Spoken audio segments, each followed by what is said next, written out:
Welcome to a new episode of Born to Act. Today, our journey brings us face to face with a talent that seemed to flow from an inexhaustible spring, a force of nature who redefined the boundaries between comedy and drama. We're talking about a man whose speed of thought outpaced his speech, a genius with a fragile soul, Robin Williams. If there was ever an actor who embodied the title of our podcast, it's him. Robin didn't learn to be an actor. He was acting. From a young age, he used humor to capture his mother's attention, creating a universe of voices and characters in the solitude of his room. This explosive energy led him to the prestigious Juilliard School, where his talent was so anomalous and instinctive that it even challenged his teachers. His classmate and dear friend, Christopher Reeve, said that watching him work was like seeing a jazz musician let loose in a classical orchestra. Their friendship was so deep that it was Robin, disguised as an eccentric doctor, who was the first person to make Reeve laugh after the terrible accident that left him paralyzed. The world discovered Robin Williams in the role of an alien, Mork from Ork, in the TV series Mork and Mindy. The character was an excuse, a pretext. The scripts often contained blank spaces with a single direction. Mork improvises here. And he would improvise, unleashing a comedic, surreal, and unstoppable stream of consciousness that sent the audience into hysterics and the crew into a frenzy. Nanu Nanu became a universal greeting, the symbol of a comedy that needed no passport.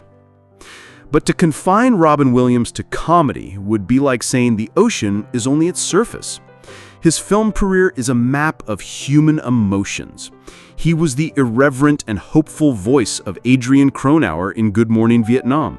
He was Professor John Keating in Dead Poets Society, the man who taught us to stand on our desks, to see the world from a different perspective, whispering to us, "Oh, Captain, my Captain."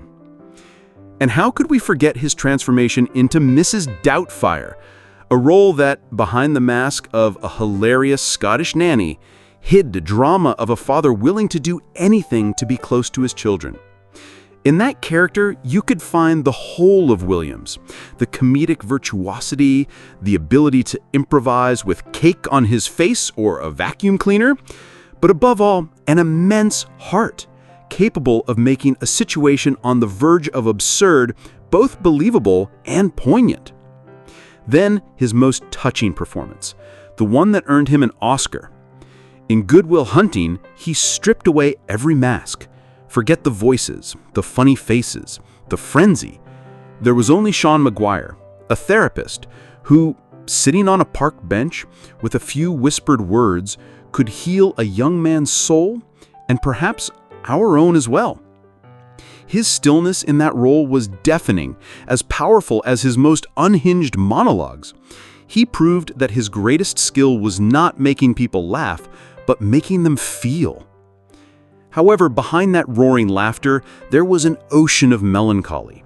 Williams struggled his entire life with depression and addiction, demons that perhaps fed on the very same incredible sensitivity that made him such an immense artist.